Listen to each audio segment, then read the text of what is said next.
अस्सलाम वालेकुम, welcome back two bit grow. उम्मीद है सब खैरियत से होंगे। तो आज मैं आपको बताऊंगा कि कैसे आप $100 से ज़्यादा नहीं तो पर डे $100 तो आसानी से कमा सकते हैं। आपको ये वीडियो की शुरुआती दौर में ये लग रहा होगा कि ये कैसे मुमकिन है, लेकिन आप वीडियो के साथ जुड़े रहेंगे तो आपको मैं डिटेल के साथ बताऊंगा कि आप कैसे $100 से ज़्यादा नहीं तो पर डे $100 आसानी से कमा सकते हैं। मेरे ट्रेडिंग करियर में मैंने जितनी भी स्कैल्पिंग स्ट्रेटजीज़ देखी हैं, उनमें सबसे ज़्यादा और तगड़ी जो मुझे लगी है, वो ये स्ट्रेटजी लगी है जो मैं आपके साथ शेयर करने वाला हूँ। और साथ में इसके रिज़ल्ट्स भी दिखाऊंगा कि कैसे और कब इसमें ट्रेड में इंटर होना है और कब एग्ज़िट करना है। तो उससे पहले मैं कुछ आपको बता देता हूँ कि कुछ लोग जब कुछ चीज़ें सीखते हैं तो वो डायरेक्ट अपना पूरा का पूरा फ़ंड अपनी एक ही ट्रेड में लगा देती हैं। तो सबसे पहले आप ध्यान से सुन लीजिएगा कि अगर आपके पास $1000 है, टोटल आपका पोर्टफोलियो जो $1000 है, तो आप उसमें से इस स्ट्रैटेजी को जब अप्लाई करेंगे और स्ट्रैटेजी के साथ ट्रेडिंग करेंगे तो आप $1000 में से सिर्फ $50 या ज़्यादा से ज़्यादा $100 लगा के ट्रेड कीजिएगा। इस स्ट्रैटेजी में जो लेवरेज रहेगी वो 20x, मैक्सिमम जो होगी वो 20x रहेगी। अगर आप इथेरियम या बिटकॉइन में ट्रेड करते हैं तो आप 50x की लेवरेज ले सकते हैं। ठीक है, उसके बाद मैं आपके साथ कुछ रिज़ल्ट शेयर करूंगा और फिर बताऊंगा, बल्कि पहले मैं आपको इंडिकेटर्स जो होंगे वो बताता हूं और वो चार्ट में अप्लाई करके दिखाता हूं। उसके बाद मैं आपको रिज़ल्ट दिखाता हूं। ठीक है, तो बेसिकली ये 3 इंडिकेटर्स पर मुश्तमिल स्ट्रेटजी है, जिस पे सबसे पहले है मूविंग एवरेज और दूसरा जो है वो रिलेटिव स्ट्रेंथ इंडेक्स और तीसरा जो रहेगा हमारे पास मैकडी और जो रिलेटिव स्ट्रेंथ इंडेक्स होगा वो हमें मार्केट मेकर का बताएगा कि मार्केट मेकर अब मार्केट को अप ले जाना चाह रहे हैं और अब मार्केट क्रैश करेगी। ये इंडिकेटर और पब्लिक का रुझान क्या है, क्या वो चाहते हैं कि वाकई में मार्केट ऊपर जाए या मार्केट नीचे आए, तो वो सब चीज़ें हम इससे सीखेंगे। तो सबसे पहले हमने जो है इंडिकेटर सेक्शन में जाना है और इंडिकेटर आपने अप्लाई करना है। तो यहाँ पे हम इंडिकेटर अप्लाई कर लेते हैं। सबसे पहले आप अप्लाई करेंगे मूविंग एवरेज। मूविंग एवरेज जो है ये मैं मार्क कर देता हूँ ताकि आपको पता चल जाए। ये सिंपल जो मूविंग एवरेज है ये आपने अप्लाई करनी है। उसके बाद आपने अप्लाई करना है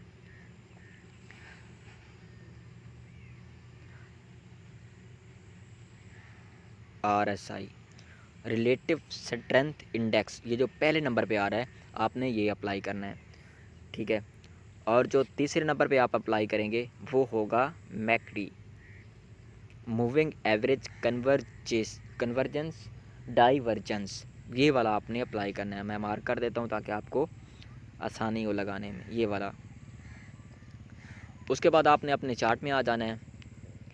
मैंने ये ऑलरेडी अपने चार्ट पे अप्लाई किए हुए हैं और आपको मैं इनकी सेटिंग बता देता हूँ ताकि आप इसको इनकी सेटिंग कर लें। सबसे पहले आप मूविंग एवरेज के इंडिकेटर की सेटिंग में जाएंगे। तो वो सेटिंग में कैसे जाएंगे, सिंपली आप मूविंग एवरेज, ये देखिए यहाँ पे मैं मार्क कर रहा हूँ, यहाँ इस पर क्लिक कीजिएगा। जहाँ आप क्लिक करेंगे उसके बाद सेटिंग वाला जो आइकन होगा उस पर क्लिक करेंगे और हमारे पास ये जो ऑप्शन आ जाएगा। ठीक है, तो आपने इनपुट्स वाले सेक्शन में आके जो इसकी लेंथ रहेगी वो उसको करना है आपने 10। ठीक है, इनपुट्स में जो लेंथ होगी मूविंग एवरेज की वो 10 होगी और मेथड जो है उसमें आपने SMA और इसके नीचे जो है वो 5 सेलेक्ट कर लेना है। उसके बाद आप स्टाइल में जाएंगे। स्टाइल में आपने मूविंग एवरेज पे चेक कर देना है और जो स्मूथिंग लाइन होगी उसको अनचेक कर देना है।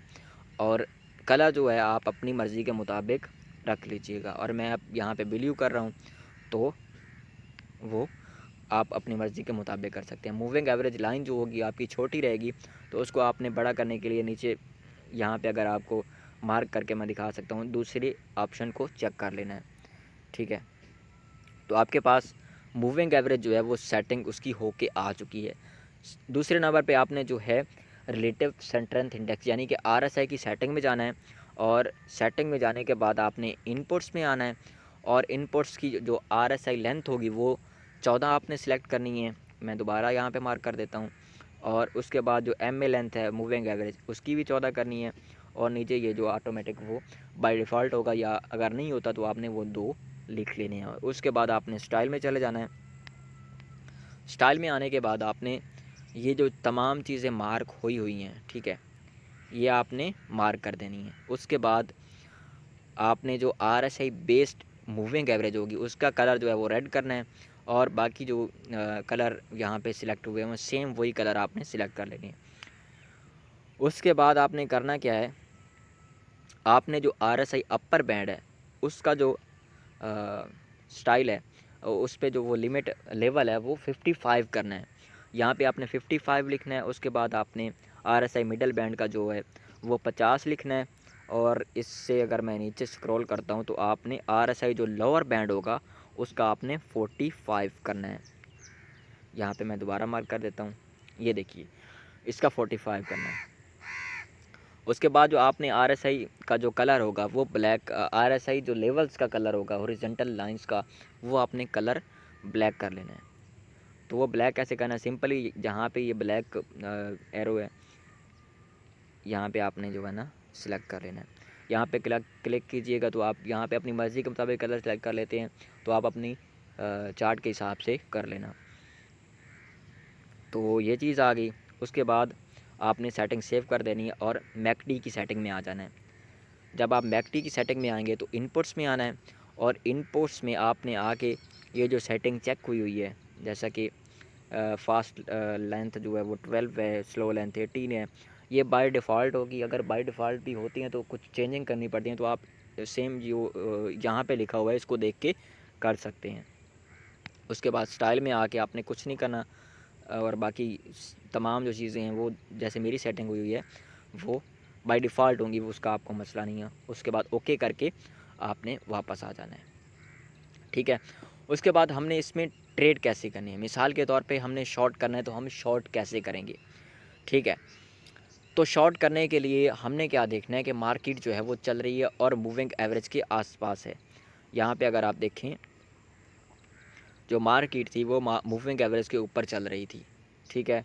उसके बाद हमने क्या देखा कि यहाँ पे मूविंग एवरेज की जो ब्लू लाइन थी उसको कैंडल ने ब्रेक कर दिया।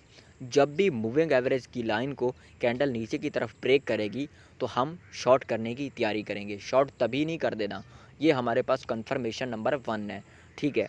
उसके बाद हमने दूसरी कंफर्मेशन लेनी है कि हम ट्रेड दूसरी कंफर्मेशन कहाँ से ले। जो RSI होगी, RSI में आपको 3 लाइनें नज़र आ रही होंगी, हॉरिजेंटल लाइनें आपको 3 नज़र आ रही होंगी। ये देखें, ये 3 लाइनें आपको हॉरिजेंटल लाइन नज़र आ रही होंगी। और RSI का जो RSI जो चल रही है वो ये ब्लैक जो कलर की है ना लाइन, वो RSI है, और जो ये रेड है ये मूविंग एवरेज की लेंथ है, ठीक है। ये पिछले 14 दिनों की हमको एक एवरेज निकाल के देते हैं, ठीक है। अब हमें कैसे पता लगेगा कि हमने दूसरी कंफर्मेशन लेनी है, वो कैसे लेंगे। तो यहाँ पे हमारे पास पहली कंफर्मेशन ये मिली कि हमने मूविंग एवरेज देखा कि उसको कैंडल जो है वो नीचे की तरफ ब्रेक कर रही है। एक कंफर्मेशन हमारे पास ये आ गई, और दूसरी कंफर्मेशन हमारे पास कौन सी आ गई कि जब भी RSI की जो ये पहले वाली हॉरिजॉन्टल लाइन है, फर्स्ट 55 की जो लाइन है हॉरिजॉन्टल लाइन, अगर RSI उसके ऊपर रहता है तो मार्केट बुलिश रहती है, ठीक है। जब भी RSI लाइन इस हॉरिजॉन्टल लाइन को नीचे की तरफ क्रॉस करे, तो यहाँ पे अगर आप देखिएगा हॉरिजॉन्टल लाइन जो थी उसने मूविंग एवरेज RSI की जो लाइन थी एवरेज लाइन, उसने पहले मूविंग एवरेज लाइन को नीचे की तरफ क्रॉस किया, और उसके बाद हॉरिजॉन्टल लाइन जो 55 थी उसको क्रॉस कर दिया। हमारे पास 2 कंफर्मेशन आ गई कि हम शॉर्ट कर सकते हैं। यहाँ पे आपने नहीं रुकना, आपने थर्ड देखना है कि हमने तीसरी कंफर्मेशन कौन सी लेनी है। तो आपने जो तीसरी कंफर्मेशन लेनी है वो आपने देखना है कि जो हिस्टोग्रामर है उसका पहले वो ग्रीन चल रहा होगा, और उसके बाद आपको जो हिस्टोग्रामर है वो रेड कलर में एक कैंडल दिखाई देगी। तो हमारे पास 3 कन्फर्मेशन अब शॉर्ट करने की आ चुकी है। तो हम यहाँ पे अपनी शॉर्ट की एंट्री पोजीशन जो है वो ओपन कर लेंगे। अब टेक प्रॉफिट और स्टॉप लॉस जो होगा वो हम कैसे इस्तेमाल करेंगे, तो उसके बारे में अब डिस्कस कर लेते हैं। टेक प्रॉफिट जो होगा वो आप जहाँ पे हमें मूविंग एवरेज को नीचे की तरफ ब्रेक करते हुए दिखाई दे रहा है, आप वहाँ पे उसके ऊपर तकरीबन 1%, ज़्यादा से ज़्यादा आप अगर स्टॉप लॉस लगाते हैं तो आप 1% का स्टॉप लॉस इस्तेमाल कीजिए। यहाँ पे हमें ब्रेकआउट मिला दूसरे का, मूविंग एवरेज को उसने ब्रेक किया और हमने जो है वो स्टॉप लॉस मूविंग एवरेज के ऊपर यहाँ पे लगाना है। ठीक है, मूविंग एवरेज के आसपास जो हाई कैंडल होगी उसका आपने हाई स्टॉप लॉस लगा देना है, या 1% का आप पकड़ के चल सकते हैं कि हम 1% का स्टॉप लॉस लगा सकते हैं। ये बात आपको क्लियर हो गई। और उसके बाद हमने क्या करना है, ठीक है, यहाँ पे हमारी शॉर्ट ओपन हो गई और अब हम इसका टेक प्रॉफिट जो है वो कहाँ तक और कैसे बुक करें। अमूमन आप 2% का टेक प्रॉफिट बुक कर सकते हैं। मतलब जब भी आपको 2% गेन मिले, 2% गेन कैसे मिलेगी, अगर 20x की लेवरेज से आप $100 लगाते हैं तो आपको 20 को अगर आप ज़रब देते हैं 2% से, तो आपकी जो टोटल गेन होती है वो 40% होती है। अगर आप $100 इन्वेस्ट करते हैं तो आपको उस वक्त $40 टोटल प्रॉफिट हो रहे होते हैं। तो आपने एक मैक्सिमम जो है 2x का प्रॉफिट लेके चलना है। मज़ीद आपको मैं बताता हूँ कि आप लॉन्ग टर्म थोड़ी ट्रेड लंबी करके आप बड़ा प्रॉफिट, जैसा कि यहाँ पे प्रॉफिट देखा जाए तो हमें कितना मिल रहा है, यहाँ पे प्रॉफिट हमें 7.5% यानी 150% गेन मिल रही है। तो वो इसमें हम ट्रेड में रह के कैसा बरकरार रह सकते हैं। तो जब RSI 55 लेवल के ऊपर होती है तो बुलिश होती है, और जब RSI 45 के लेवल से नीचे आ जाती है, 45 का लेवल कौन सा है, वो लेवल ये वाला है, मैं मार्क कर देता हूँ। ये देखें, इस लेवल के जब भी इस हॉरिजेंटल लाइन को नीचे की तरफ ये ब्रेक करेगी और नीचे बंद हो जाएगी, यहाँ पे देखिएगा इसने इस हॉरिजेंटल लाइन को, RSI हॉरिजेंटल लाइन को ब्रेक किया और इसके नीचे ब्रेक हो गई। तो अब ये स्टिल बेरिश है, जब तक इसके नीचे रहेगी मार्केट नीचे ही आती रहेगी। तो हमने क्या देखा, प्राइस भी नीचे आ रही है, ये देखें प्राइस भी नीचे आ रही है, हमारा हिस्टोग्रामर जो है वो भी रेड है, और जो RSI है वो भी हॉरिजेंटल लाइन जो है RSI की 45 की, यानी कि बेरिश चल रहा है। तो हम इस ट्रेड में घुसे रहेंगे, हम अपना जो है टेक प्रॉफिट वो लंबा करते जाएंगे, अपना जो है स्टॉप लॉस वो भी साथ साथ मूव करते जाएंगे। अब हमने यहाँ पे कितना फ़ीसद गेन किया तो वो आपको बता देता हूँ।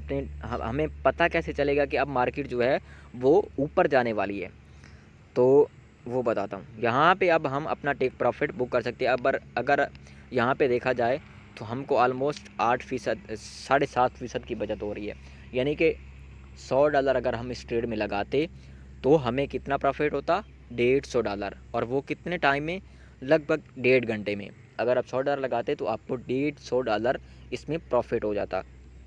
सेम चीज़ अब आपने अगर लॉन्ग करना है तो वो लॉन्ग कैसे करेंगे, तो लॉन्ग करने के लिए जो कंडीशन रहेंगी वो सेम रहेंगी। आपने क्या देखना है, सबसे पहले आपने देखना है कि जो हमारी मूविंग एवरेज लाइन है उसको कैंडल ने ब्रेक किया, ऊपर की तरफ कैंडल बढ़ी, जैसा कि अभी मैं मार्क कर देता हूँ। यहाँ पे अगर आप देखिए तो एक जो कैंडल है हमारी वो मूविंग एवरेज को ब्रेक करके ऊपर की तरफ जा रही है।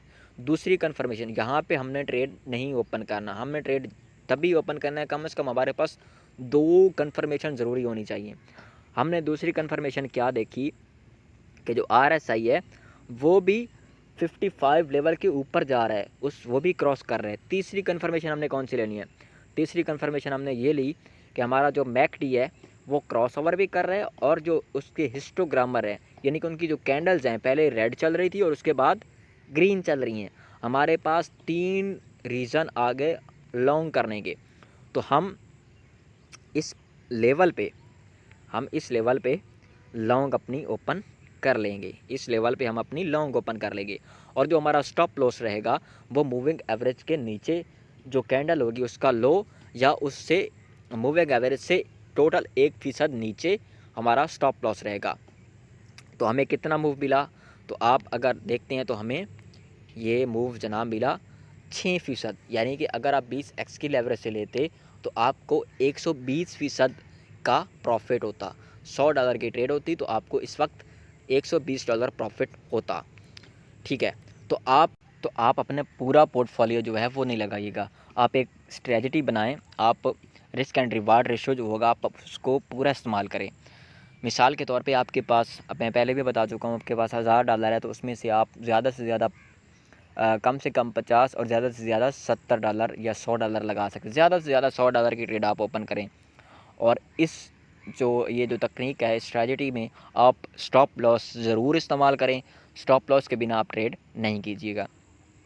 और आप एक कॉइन में 24 घंटे में या 12 घंटे में हमें 2 से 4 ट्रेड एक कॉइन में आसानी से मिल जाती है। अब अगर आप 10 घंटे भी एक दिन में 10 घंटे जो है वो आप काम करते हैं, ज़रूरी नहीं आप स्क्रीन पे बैठे रहें, आप चार्ट में देखें थोड़ी देर बाद कि क्या हमें सिग्नल मिल रहा है। अगर मिलता है, 3 कन्फर्मेशन मिल रही हैं तो आप ट्रेड में घुस जाओ। ठीक है, 3 कन्फर्मेशन के बाद ही ट्रेड में घुसना है। उसके बाद आप मुख्तलिफ चार्ट देखो, आपके पास हज़ारों कॉइन्स हैं, तो आप पर डे की अगर 15 ट्रेड्स भी ले जाते हैं, अच्छा आप 15 को छोड़ो, आप अगर 10 भी लेते हैं, तो यहाँ पे मैंने 60 ट्रेड्स ली, ठीक है, तो उसका मुझे कितना गेन मिला, 500% हमें गेन मिला। और 20x की लेवरेज आपने इस्तेमाल करनी है। तो आप अगर इस मुझे 60 ट्रेड्स मिली हैं, अगर मैं यहाँ पे एक ट्रेड में $100 इन्वेस्ट करता तो इस वक्त मेरे पास $500 प्रॉफिट में होता। तो सेम चीज़ आपने अप्लाई करनी है। आपने अप्लाई करके डायरेक्ट अप्लाई भी नहीं कर देना, सबसे पहले आपने पेपर ट्रेडिंग करनी है। चार्ट पे आपने गौर करना है, क्या ये अब मुझे बाय का सिग्नल मिल रहा है, क्या चार्ट में वाकई ऐसा हो रहा है। अगर चार्ट में ऐसा हो रहा हो, ठीक है, देन आप अपने रियल ट्रेडिंग में अप्लाई करें उसको। अदरवाइज़ आप डायरेक्ट इसको ट्रेडिंग में अप्लाई ना करें। सबसे पहले आप 2-4 दिन पेपर ट्रेडिंग करें, उसके रिज़ल्ट लें, और जब आपको रिज़ल्ट मिलना शुरू हो जाए उसके बाद आप इसमें प्रॉपर ट्रेड करें। और याद रखिएगा, रिस्क मैनेजमेंट जो है वो बहुत अच्छी चीज़ होती है, ये हमें बड़े नुकसानों से बचाती है।